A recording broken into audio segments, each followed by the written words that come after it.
Today I want to share with you how to take einkorn grain and turn it into all-purpose einkorn flour.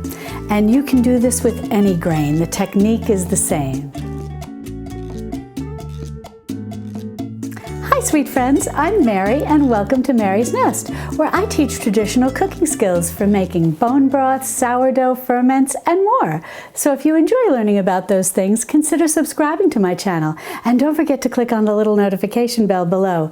That'll let you know every time I upload a new video. What I've got here is a cup of einkorn berries. And einkorn is the original wheat. It's called that because it's a very old wheat.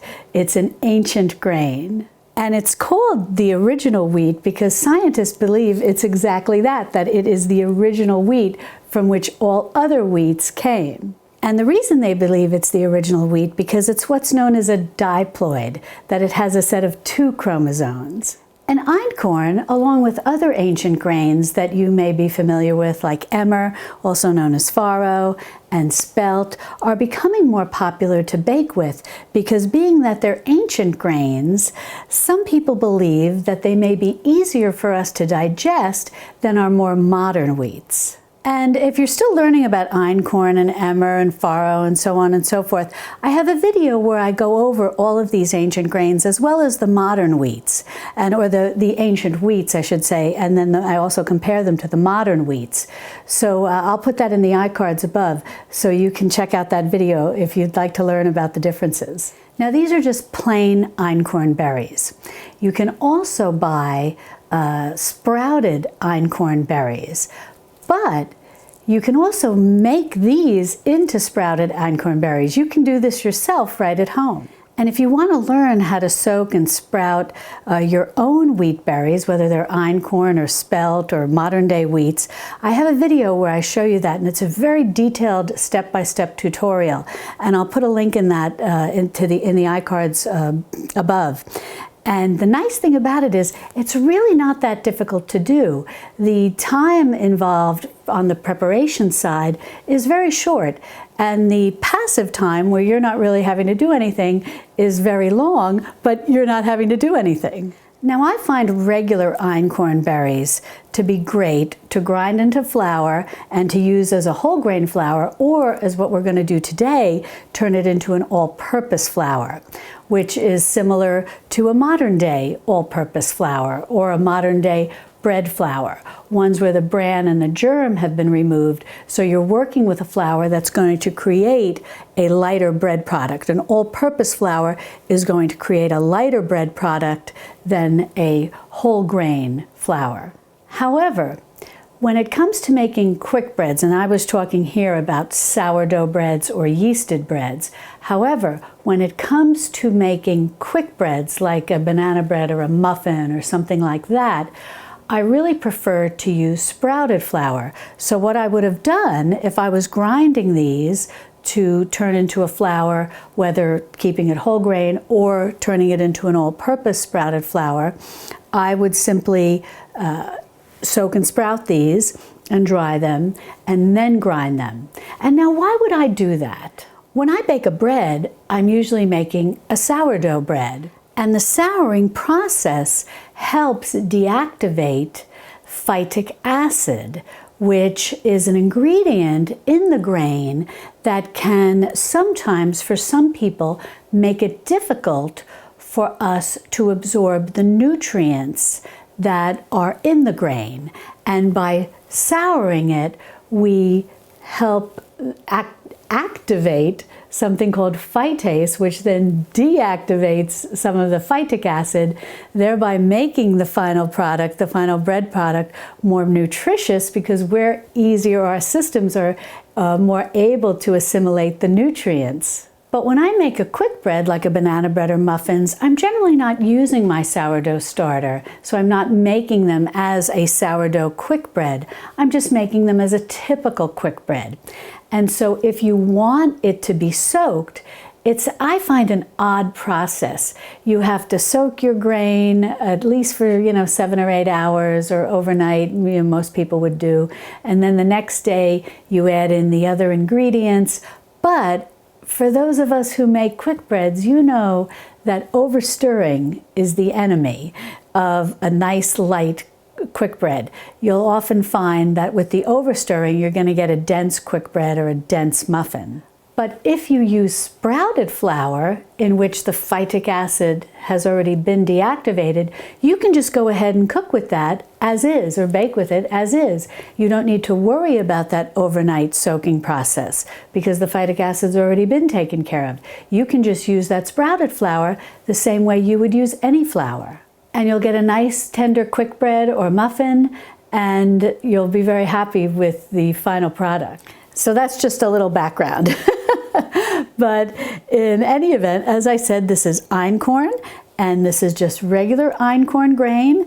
I am going to use this to make a sourdough bread. Now, we're going to go ahead and we're going to grind this.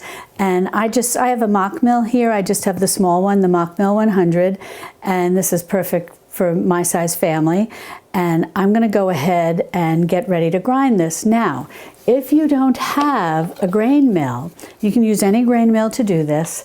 If you have one of those high-speed blenders, you can check with your manufacturer, because I believe that some of them offer a special type of blender container in which you can grind grain in. And one of my girlfriends does that. She has one of those high-speed blenders, and she grinds her grain in it. And she shared with me a little tip that I want to share with you because I thought it was very clever. She freezes her grain before she grinds it in the high-speed blender because she believes that that helps to keep it from overheating and thereby not allowing the oils in the grain to start to become rancid. So I thought that was a very good tip, and I wanted to share that with all of you who may be grinding grain in a high-speed blender. Now, I've been very happy with my Mockmill. This is an affordable grain mill, and you can get them right on Amazon.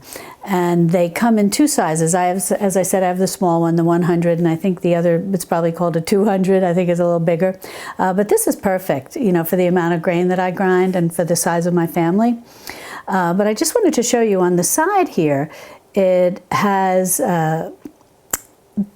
different grain grinding levels that you can choose from 1 to 5. And 1 is going to make it very nice and fine, like a pastry flour. And number 10 is going to make it more of a coarse flour. Most of the time I grind my grain on 5. I find that that makes for a good all-purpose grind, if there's such a word, but it just makes for a good kind of average all-purpose type consistency of the flour. Now you can certainly set this on any setting you want, and you're still going to be able to turn this into all-purpose flour, which I'll show you what we're going to do in the next step. As I said, I like to grind it on 5. I just find that's a really great texture for the baked goods that I like to make. But if you want to put it on 1 and have it closer to pastry flour, or a 10, more coarse, any setting is going to work in this process. Now we'll get ready to grind this einkorn grain, and we're going to turn the Mockmill on because we want to turn it on before we put the grain in. And this is a stone ground mill, which is very nice. And I'm going to go ahead and just turn that on, and then we'll go ahead and put the grain in. Alrighty, well, all that grain got ground, and we'll turn that off. Now, as I said, I had a cup of the einkorn wheat berries, and this is probably going to be about a cup and a half. It's not an exact measurement, but usually a cup of grain, a cup of whole grain, will create somewhere between a cup and a half to 2 cups of ground flour. Now I'm going to overlay a picture so you can see this up close, but you'll see that the ground einkorn has all the brown flecks in it, and that's the bran from the outside of the einkorn wheat berry. Now the next thing we want to do is take our whole grain all-purpose einkorn flour, and we want to sift it. We're going to sift out the bran in order to turn that into an all-purpose flour. Now you may be wondering, well, why are we turning einkorn flour, whole grain einkorn flour, into all-purpose flour? Why can't I just go and buy regular all-purpose flour that's made from modern wheat at the grocery store? And that's a really great question. Well, the nice thing about einkorn flour, even in its all-purpose state, is that some people's digestive systems find it more agreeable because it's lower in gluten than your modern wheats. So an all-purpose einkorn flour is going to be lower in gluten than an all-purpose modern-day wheat flour. Now, it's not gluten-free, so it wouldn't qualify for a gluten-free diet, but it is lower in gluten, and so some people find that that is easier on their digestion. Now, in order to sift out the bran, we've got a couple of options.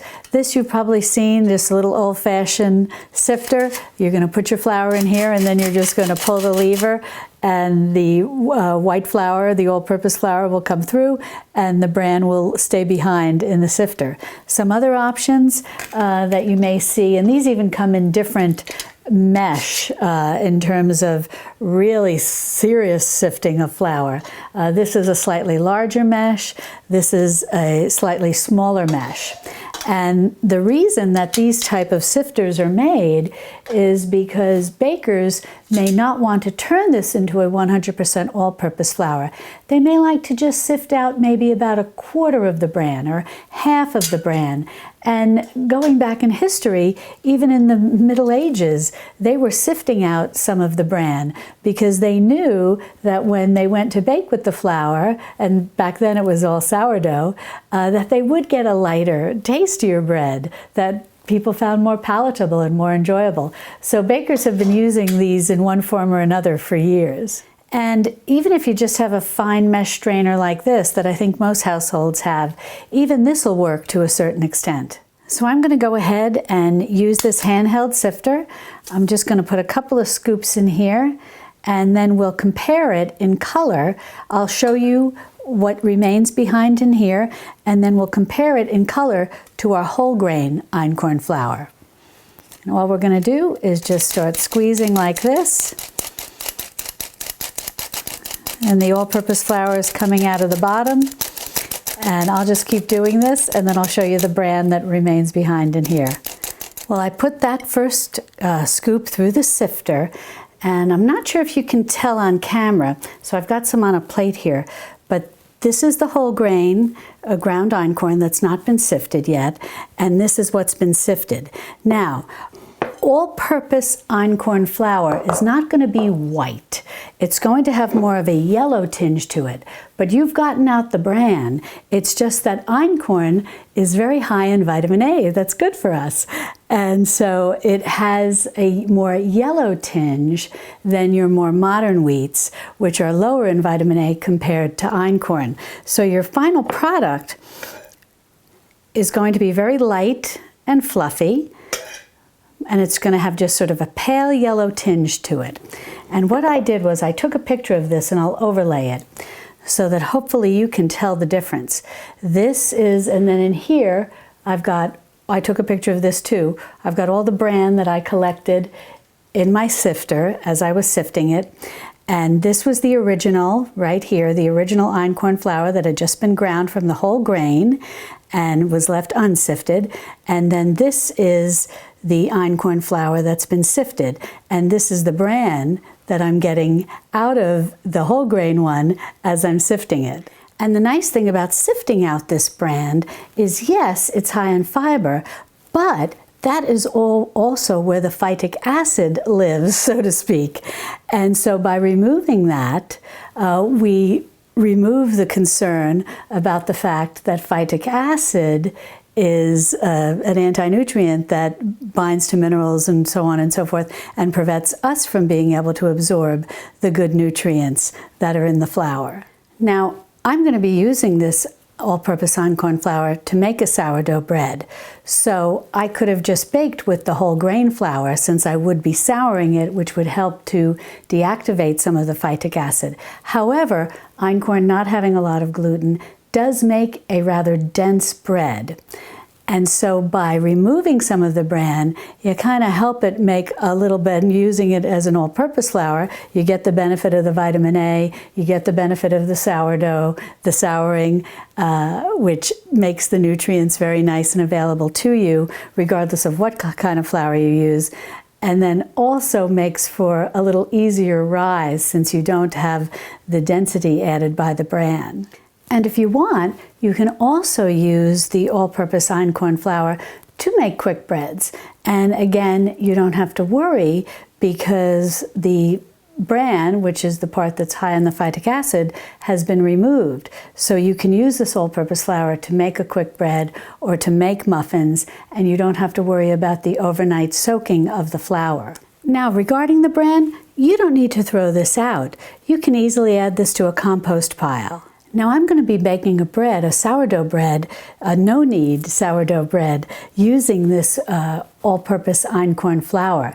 So if that's something that you're interested in seeing, be sure to subscribe to my channel if you're not already subscribed. And that way you'll get a notification when that video comes out where I show how to make a no-knead sourdough einkorn bread. And also be sure to check the description below underneath this video, because I'll put some links into where you can find einkorn grain to buy if you decide you want to grind it yourself. And I'll also put down there some resources where you can find whole grain einkorn flour that's already been ground, and also einkorn all-purpose flour that's already had the bran removed for you. And I'll also put some links where you can find soaked and sprouted einkorn grain, as well as sprouted einkorn flour. And if you'd like to learn more about traditional nutrient-dense cooking, be sure to subscribe to my channel and then click on this video over here where I show you how to make a no-knead sourdough bread using spelt flour.